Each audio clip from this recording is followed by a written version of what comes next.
ไม้เบ่งบานสลอนฝูงประมอ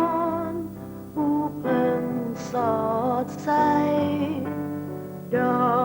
กพิกุลคงเป็นต้นไทรลมปัดไม้มาสู่บ้านตูผู้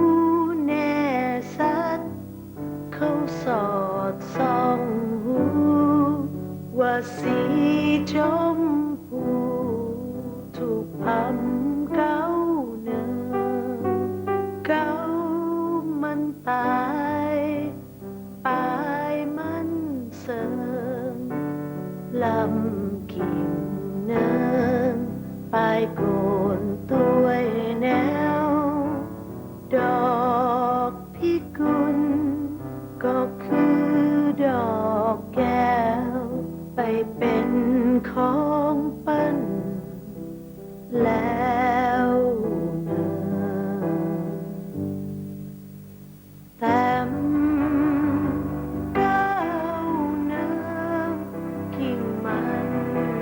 บ่ทนบ่ไหวคนฝืนเพียงมันแต่เราตามกำลมปันปัดออกเข้ามีแต่เก่าไว้วันคอนเฟือนกิ่งมันแต่บ่แสสะเลือนบ่เหมือนลมเจย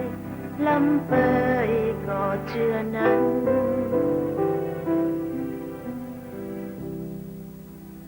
ใจคำหญิงน้องนิ่มเตียงมันก็เป็นของเปิ้นคนใดยังเป็นกระจกแว่นแก้วเงาใสก็ไว้คอนเนียนใจเดินตัวปีน้อยจากขอถามตามกำลมเพิ่นมาเล่าว่านายมีชู้บ้านวังสิงคำฝ่ายกังปูนเปิ้นมาใส่มาจำบ้านวังสิงคำเปิ้นมามั่นก็ไว้แล้